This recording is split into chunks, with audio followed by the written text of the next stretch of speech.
بسم اللہ الرحمن الرحیم۔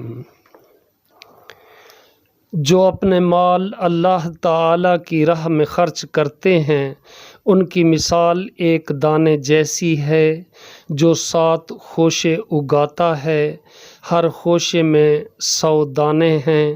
اور اللہ تعالیٰ جس کے لیے چاہتا ہے کئی گنا بڑھاتا ہے، اور اللہ تعالیٰ بڑی وسعت والا سب کچھ جاننے والا ہے۔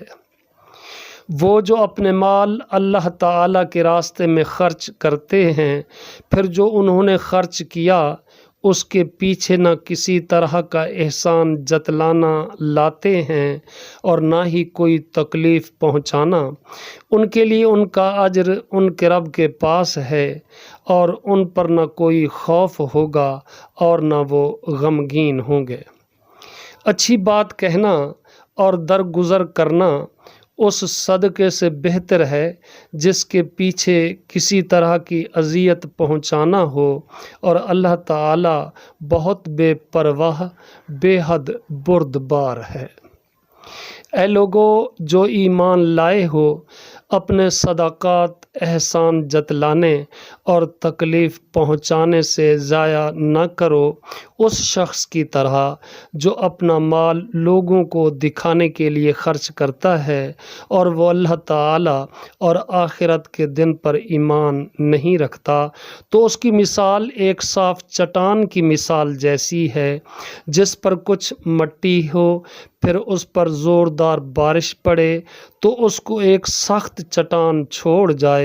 جو انہوں نے کمایا اس میں سے کسی چیز پر وہ قدرت نہیں رکھیں گے، اور اللہ تعالیٰ کافر لوگوں کو ہدایت نہیں دیتا۔ اور ان لوگوں کی مثال جو اللہ تعالیٰ کی رضا کی تلاش میں اور اپنے دلوں میں پختگی پیدا کرنے کے لیے خرچ کرتے ہیں، ایک ایسے باغ کی مثال کی طرح ہے جو کسی اونچی جگہ پر ہو،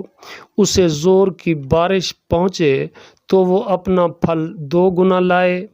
پھر اگر اسے زور کی بارش نہ بھی پہنچے تو کچھ شبنم ہی کافی ہے، اور جو کچھ تم کرتے ہو اللہ تعالیٰ اس کو خوب دیکھنے والا ہے۔ کیا تم میں سے کوئی یہ پسند کرتا ہے کہ اس کے لیے کھجوروں اور انگوروں کا ایک باغ ہو جس کے نیچے سے نہریں بہتی ہوں، اس کے لیے اس میں ہر قسم کے پھل ہوں، اور اس تک بڑھاپا آ پہنچے اور اس کے کمزور بچے ہوں، پھر اس کو ایسا بگولا آ پہنچے جس میں آگ بھی ہو تو وہ جل جائے؟ اسی طرح اللہ تعالیٰ تمہارے لیے کھول کر آیات بیان کرتا ہے تاکہ تم غور و فکر کرو۔